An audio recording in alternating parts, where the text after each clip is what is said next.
Thank you, Dr. Manisha. Very good morning to all of you. The post-fever retinitis is an emerging problem. It's just a matter of time. The corona also will become in the list. The post-fever retinitis is defined as a retinal lesions in a patient with recent history of fever. Usually is less than 3 months.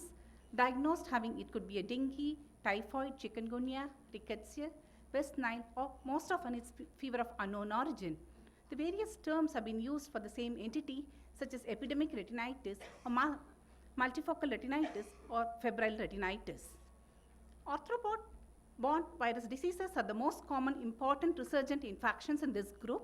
The systemic diseases can range from mild febrile illness to lethal systemic involvement.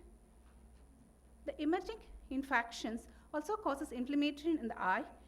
They are becoming increasingly the important ones like Ebola and ZIKA due to globalizations and human migration. The climatic changes, suitable conditions for a new vector transmission of infectious pathogens results in newer infections. So I'll be covering about rickettsiosis, West Nile viral infections, dengue, chikungunya, Ebola, and Zika virus infections in the retina. The rickettsiosis is a zoonosis due to obligate intracellular small gram-negative bacteria characterized by the triad of eye fever, headache, and skin rashes. Tachynoid, that is a black spot at the site of the arthropod bite, can present in some set of patients. The ocular involvement is common, most often is asymptomatic and self-limited. Whereas here, the posterior pole, if it's affected, they are characterized by the presence of vitritis and white retinal lesions such as retinitis. And here, we use either the Weil-Felix reaction or immunofluorescence test to diagnose this condition. And these cases are managed with antibiotics such as doxycycline or fluoroquinolones. If it involves severe inflammations or vision threatening, then we add oral steroids in addition to antimicrobial therapy. We published a report on Rickettsial retinitis on Indian perspective. In this, we thought that ocular manifestations of Rickettsial retinitis could be an immune response to the recent systemic rickettsial infection, where we treated the patients with both doxycycline and systemic steroids.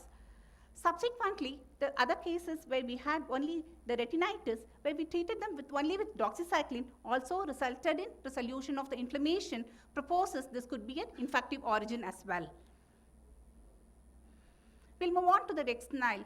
West Nile is a single-stranded RNA virus caused by the Culex mosquito, characterized by the eye-grade fever, headache, myalgia. Here, in severe cases, they can have meningoencephalitis, extremes of advanced age and diabetes as a risk factor to have a severe disease. More commonly, it causes bilateral multifocal chorioretinitis. As I told you earlier, the diabetes is a potential risk factor for this infection. We diagnose this based on the serological titer of ELISA IgM antibodies or real-time PCR both from the serum and from the ocular fluids. We manage this case symptomatically. There is no specific treatment available for the West Nile virus. Here is a case of a 50-year-old diabetic man with a history of West Nile, causes characteristically a partial atrophic, partially pigmented chorioretinal lesions. They are distributed along the nerve fiber layer of the retina. This has been reported by Dr. Kairala et al., and where he characteristically shows the nerve fiber distribution of this retinochoroiditis lesions. Dr. Rathinam et al. Have reported the molecular diagnostics and ocular imaging findings of West Nile virus infection from South India, where she demonstrated the atypical presentations where our patients, they did not have typical nerve fiber distribution of lesions. They have similar to any other post-febrile retinitis with retinal hemorrhages and treated with systemic steroids. Next, we'll move on to dengue.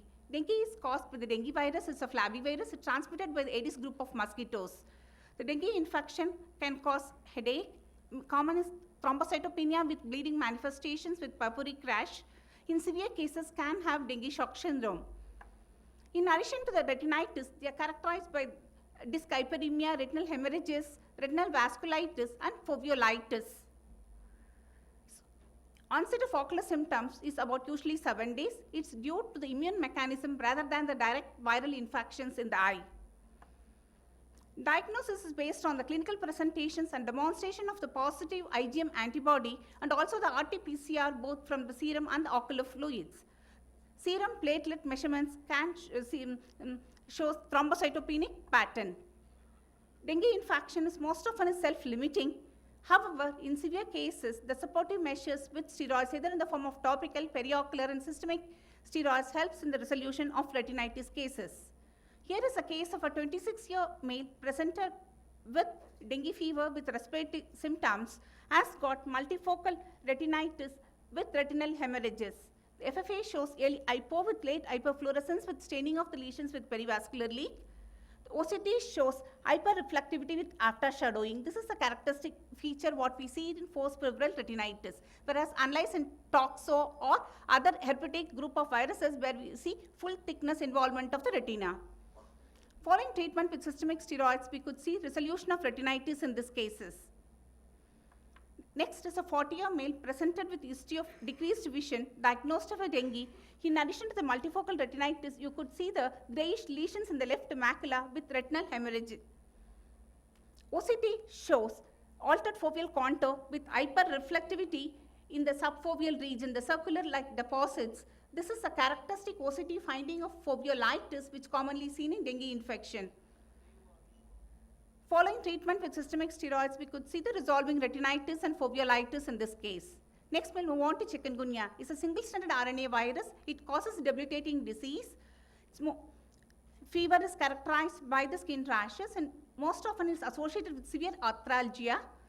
They can have spillover inflammation into the anterior segment, characterized by the retinitis with retinal hemorrhages, which we reported a manifestations in ophthalmology. Subsequently, when we followed up these patients on long term, they have characterized by the presence of thinning of the nerve fiber layer in the inner retinal layers in these cases. Recently, there is a report. It can cause recurrent Chikungunya retinitis. This is at presentation, and following 1 year later, the patient had recurrence of retinitis. Both are managed with systemic steroids. Ebola causes pan-uveitis with chorioretinal scars in the fundus. ZIKA is again transmitted by the Aedes group of mosquitoes. We can diagnose by plaque reduction neutralizations or PCR method. Here they are characterized by the chorioretinal scar with pigmentation in the fundus. This is a characteristic feature of ZIKA retinitis. Once they resolve, they leave these lesions. We reported all this like dengue, chikungunya, rickettsial of epidemic retinitis, and we noticed there is a seasonal variation. The peak occurs from November to March. These episodes occurs in our cases. And also we have subdivided into macular edema, response to steroids or without steroids, and we found that we did not find significant difference with the use of systemic steroids in the reduction of macular edema in these cases. To conclude, rickettsiosis, vaccinal infections, dengue, chikungunya have been associated with array of manifestations, especially the retinitis. Ebola and Zika causes characteristic chorioretinal scars. Clinical diagnosis, systemic symptoms, epidemiological data, a pattern of ocular involvement, along with the serological diagnosis or molecular diagnostics helps us to confirm the diagnosis. The doxycycline is the treatment of choice for rickettsial diseases. It also found to be effective in dengue cases. There is no proven specific treatment for arboviral diseases. We manage them with symptomatic treatment. Vaccination is not available. We need to follow the protective measures against mosquito bites to prevent these infections. I would like to acknowledge my team members for the contribution. Thank you for your attention. We take this opportunity to invite you all for the AIOC2020. This time it's going to be in Hyderabad, 19th to 11th October. We look forward to seeing you there. Thank you. Thank you.